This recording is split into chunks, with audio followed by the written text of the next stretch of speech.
Baku baida jitu buaya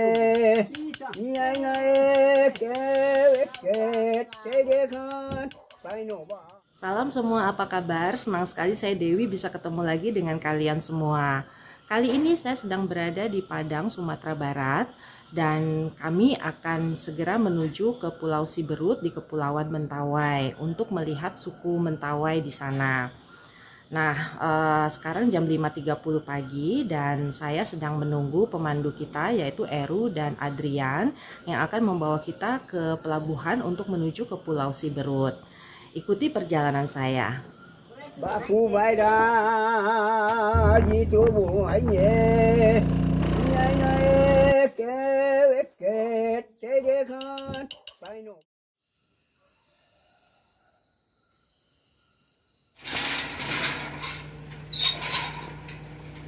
Dari penginapan kami di daerah Air Manis, kami dijemput sekitar pukul 6 pagi. Dewi ini enggak? Iya. Ternyata Jeffrey yang menjemput kami pagi itu. Jarak dari penginapan kami ke dermaga adalah sekitar 10 menit saja.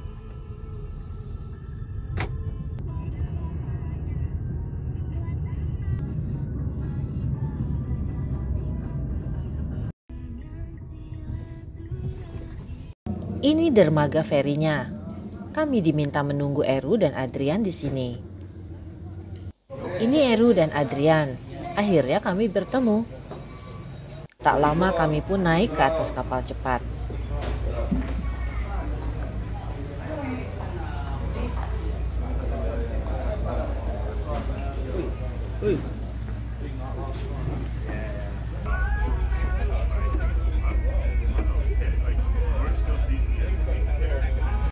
Kita udah berada di atas kapal feri sekarang. Kapal ferinya itu bagus, ada ruangan AC atau yang terbuka di atas. Di ruangan AC, tempat duduk diberi penomoran dan dilarang merokok di ruangan ini selama perjalanan.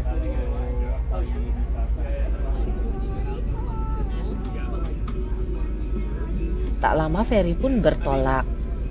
Perjalanan diperkirakan memakan waktu 3,5 jam dengan transit di Sikabaluan. Cuaca bagus dan ombak pun tidak terlalu besar.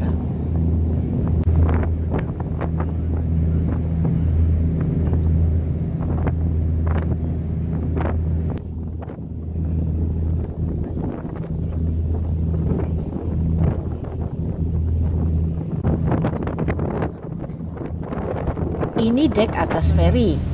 Jika anggaran kalian rendah, bisa pilih kursi di dek ini. Dari balik jendela terlihat birunya air laut di luar sana. Sekitar 1,5 jam terlihat daratan. Kami sudah tiba di Kepulauan Mentawai. Kapal pun berlabuh sebentar di Pelabuhan Sikabaluan untuk menurunkan dan menaikkan penumpang. Kami mengambil kesempatan ini untuk makan siang. Warung masakan Padang sederhana ini menjadi pilihan kami, sangat lezat. Thank you. Dan saya pun mengabadikan sudut Pelabuhan Sikabaluan.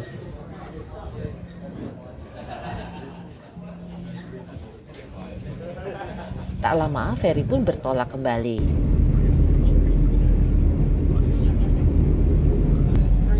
Ya, tadi kita sudah transit 40 menit di Sikabaluan makan siang dan sekarang kita menuju ke Muara Siberut.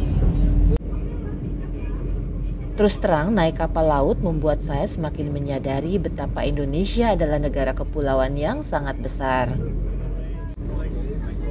Hujan menyambut kedatangan kami di Muara Siberut. Penumpang pun turun.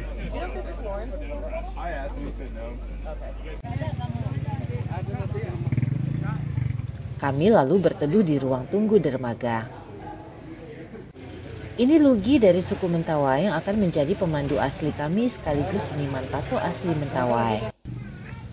Sesuai instruksi Lugi dan Adrian, kami pun berjalan keluar dari ruang tunggu. dan Eru ternyata harus kembali ke Padang.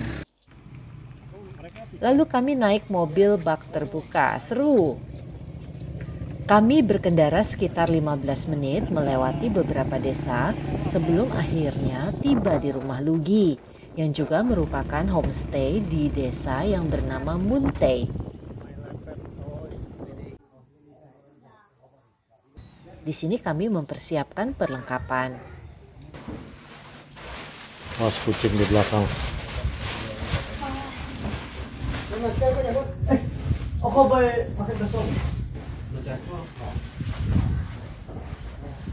Kita pakai boot karena berlumpur.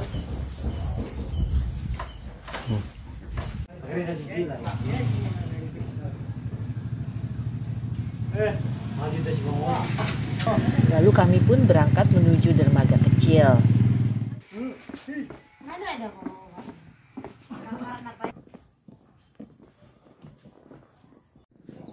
Ya tadi udah istirahat di rumah Ludi. Sekarang kita jalan kaki sekitar 7 menit ke Pongpong. Orang sini bilangnya, atau kayak seperti perahu kecil. Ini Pompong yang akan mengangkut kami. Perahu ini terbuat dari kayu dan hanya bisa diduduki satu orang berjajar.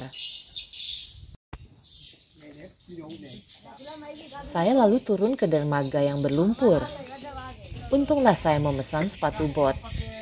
Pelampung diberikan untuk berjaga-jaga. Barang-barang kami pun telah ditaruh di atas pompong. Satu pompong hanya untuk saya dan Erik beserta kru dan barang. Ya kita mau naik Pongpong sekarang, dan saya pakai life jacket karena saya nggak bisa berenang.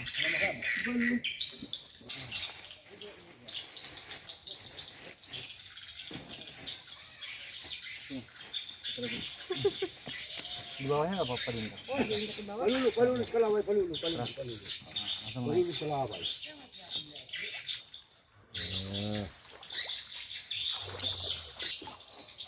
Oke. Ya.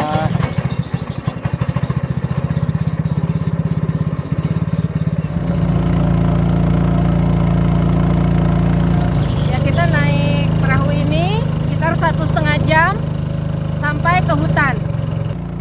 Sungai ini tenang dan di muara sungai ini bernama Silaoyan. Semakin ke dalam, sungai ini menjadi bernama Rereket. Lugi sendiri yang menjadi pengemudinya. Di kiri kanan sungai terdapat hutan lebat.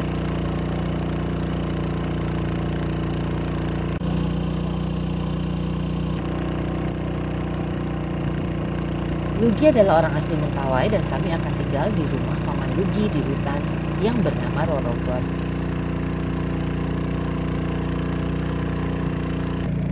Singkat cerita, setelah 1,5 jam tibalah kami di sungai kecil dan sempit. Ini Vincent navigator dan membantu mendayung pompong agar tidak terjepit di semak belukar.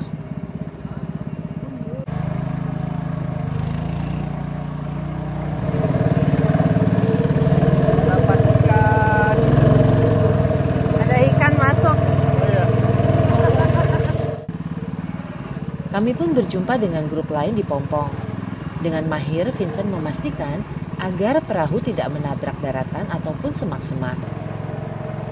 Ini belokan terakhir sebelum kami melihat dermaga kecil dan beberapa orang warga yang menyambut kedatangan kami.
Ya, kita sudah sampai di dermaga. Tadi sudah dijemput sama Pak Toikot namanya. Kita malam ini mau menginap di rumah dia. Nah, sekarang kita mau jalan sekitar 2 atau 3 kilo dan jalanannya berlumpur.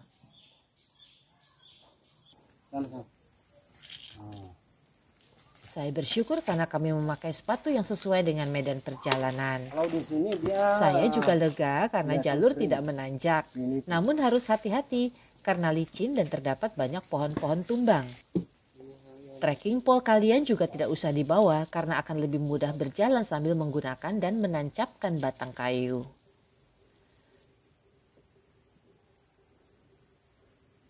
Setelah 2 jam kami pun tiba di sungai kecil.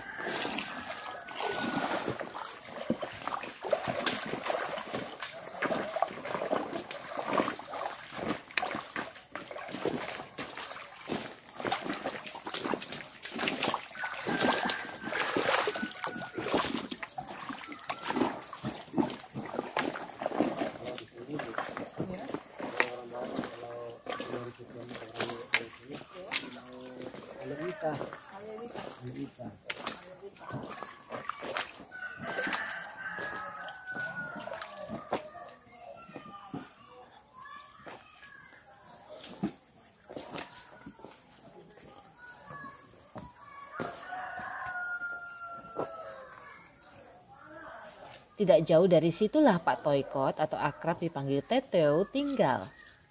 Jalurnya licin sehingga untuk berjalan akan lebih mudah di atas batang kayu. Tapi hati-hati ya, kalau tidak terbiasa bisa tergelincir dan masuk lumpur yang dalam.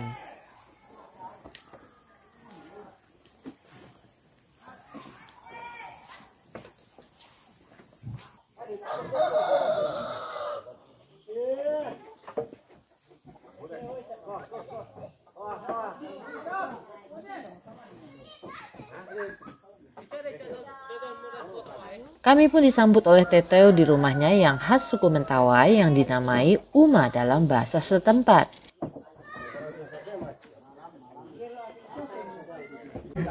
Ini adalah saudara-saudara Lugi dan ini adalah suasana di dalam Uma. Halo Bang.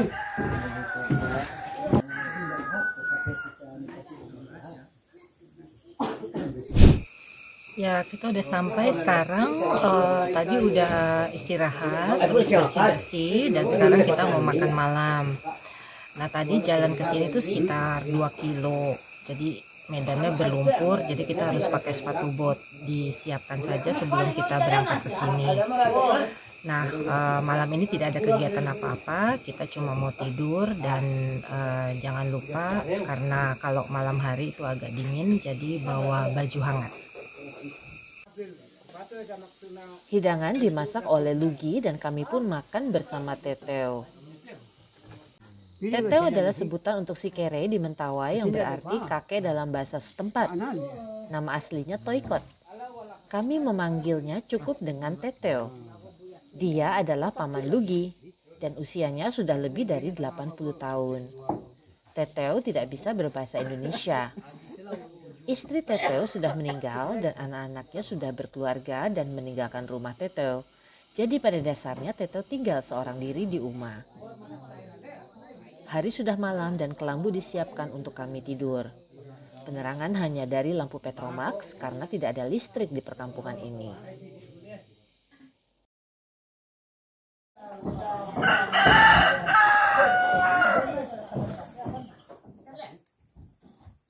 Ini namanya sagu. Makanan pokok orang Mentawai. Mau balik. Rasanya kayak tepung. Enaknya kata dimakan pakai sambal.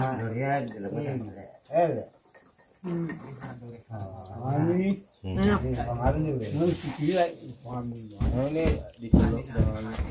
Ini pancake. Buatannya Vincent.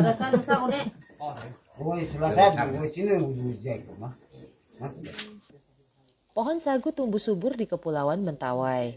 Karena itu olahannya dijadikan bahan makanan pokok suku Mentawai. Bentuknya seperti lontong dan dimasak dengan cara dibungkus dengan daun sagu. Sagu yang saya makan tadi berasa tawar. Menurut artikel kuliner yang saya baca di internet, ada juga sagu yang dimasak dengan dicampur kelapa dan garam. Biasanya untuk teman minum kopi. Tapi kali ini sagu yang ada di Uma Teteu adalah sagu tawar yang dimakan seperti nasi, lengkap dengan lauk pauk seperti kali ini. Mereka makan udang hasil tangkapan mereka sendiri yang sudah direbus. Karena kemarin kami tiba sore hari dan langsung gelap, saya baru bisa mengamati Uma dengan teliti. Panjang Uma sekitar 30-an meter dengan lebar sekitar 9 meter dan tinggi sekitar 6 meter. Uma Teteu kali ini sedang banyak pengunjung yang masih merupakan keluarga besar klan Teteu yang bernama Sakaliu. Ya, saya sekarang sedang berada di Uma, sebutan setempat untuk rumah. Uma terdiri dari bangsal dan dapur, tidak ada kamar di dalamnya. Nah, karena itu Teteu memutuskan untuk membangun guest house karena ada saja tamu yang datang hampir setiap minggu. Nah, ini akan jadi pemasukan yang cukup berarti bagi Teteu. Tempat ternak dan Uma dihubungkan dengan jembatan bambu. Karena licin, saya harus berhati-hati supaya tidak jatuh. Beda dengan Teteu yang santai berjalan di atas jembatan, karena sudah terbiasa.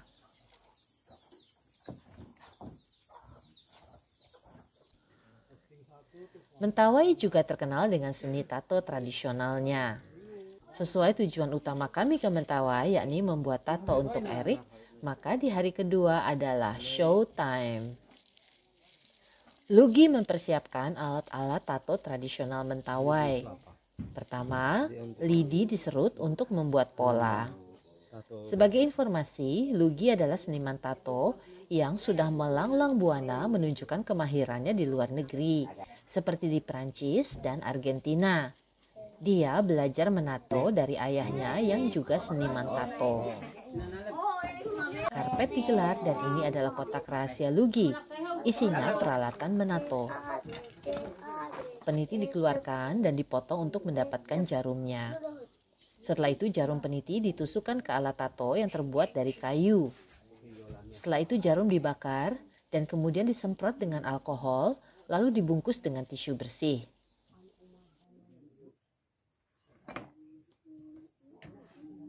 Ini tempat tinta tato. Sementara Lugi mempersiapkan peralatan, Erik datang dari sungai.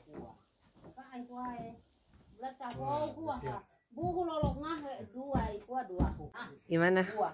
Mau bikin tato? Deg-degan. Kenapa deg-degan? Takut sakit. Takut nggak tahan. Mudah-mudahan tahan.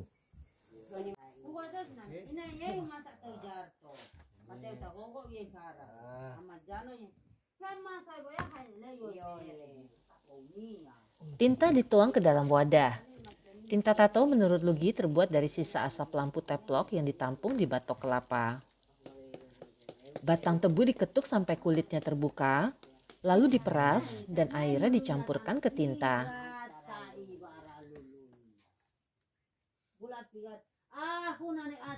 Alkohol disemprotkan ke dada tempat tato akan dibuat, lalu diusap dengan tisu bersih. Lidi dibentuk sesuai pola, diolesi tinta, lalu ditempelkan di dada untuk membuat pola. Erik memilih pola simbol busur dan anak panah, pola khas yang biasanya dimiliki laki-laki Mentawai. Sama dengan tato milik Teteu. Setelah pola selesai digambar, Erik rebahan di karpet. Tinta dioleskan ke jarum, lalu mulailah proses menato.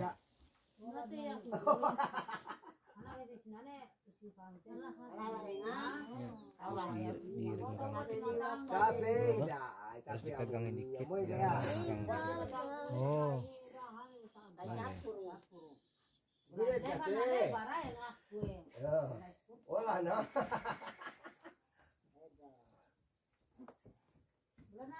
Jangan kena garis ya. Tangan tuh jangan kena garis.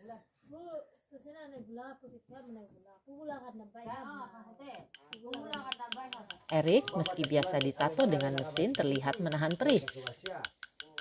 Tato mentawai merupakan salah satu seni tato tradisional tertua di dunia. Meskipun informasi ini juga belum tentu benar menurut Lugi.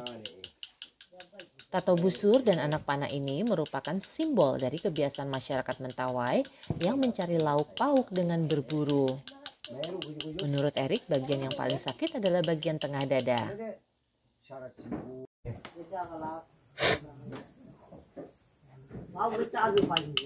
Makanya sa, ini cawu anu dulu nih, teh, dulu nih, boleh lah, tay. Bisa, ane deh kare mero, kare mau ibu sekolah.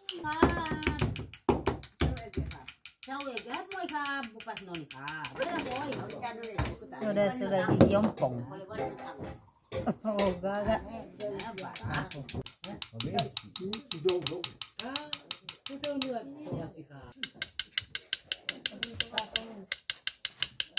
Selang 2 jam, Erik pun diberi kesempatan beristirahat.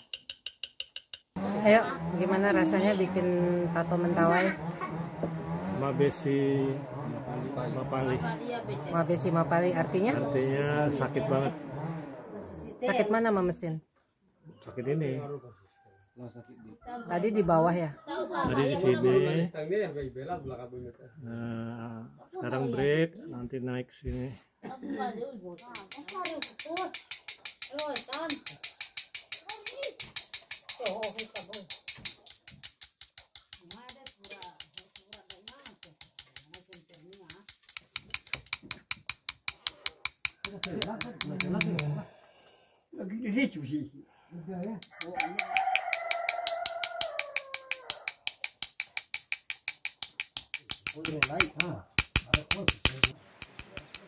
Hujan pun turun.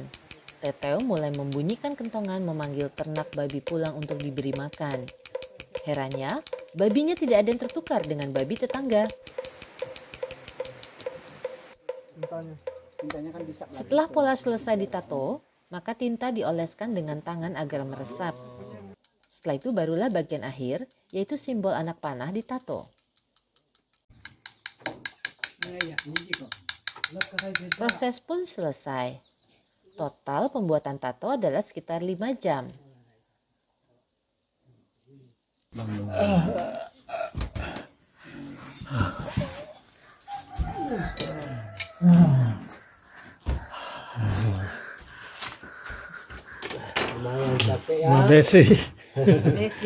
Mabesi Mapali.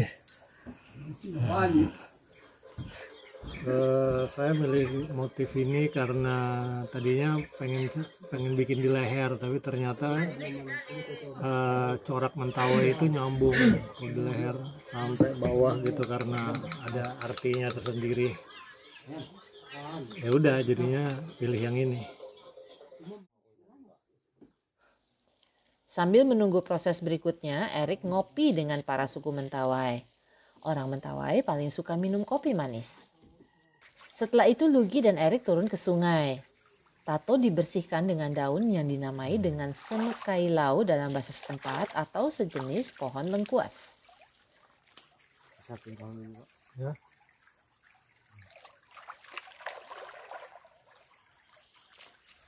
Rasa ya, Pak? Ya, enggak. Nah itu. Kalau di tempat-tempat di tulang itu kerasa. Iya.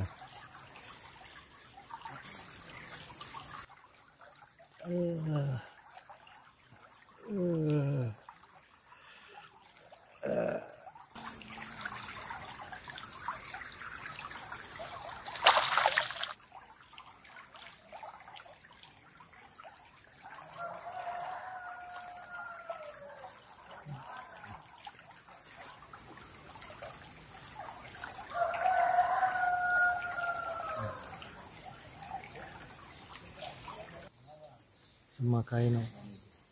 Ya bunganya itu dia, yang putih. Itu biar nggak apa dikasih? Ini kan supaya dia memecah darah yang membeku gitu. Sama juga pendinginnya. Ya. Setelah itu kembali ke Uma dan menunjukkannya kepada Teto. Bagus. Ya. Good. Bagus. Bagus sekali sama itu. Iya sama. Sama. Ah. Tibalah waktunya kami pulang. Sebelum pulang, Lugi menyempatkan diri untuk membuat gelang sebagai tanda kenang-kenangan dan persahabatan. Besar kecil Sedang aja lah. sedang aja. Ya, bisa dikeluarin. Mau di yang bisa gampang. Ya, gampang keluar.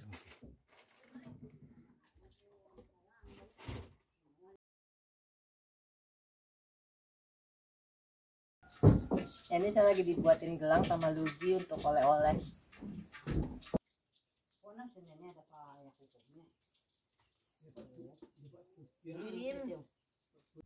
Selesai deh.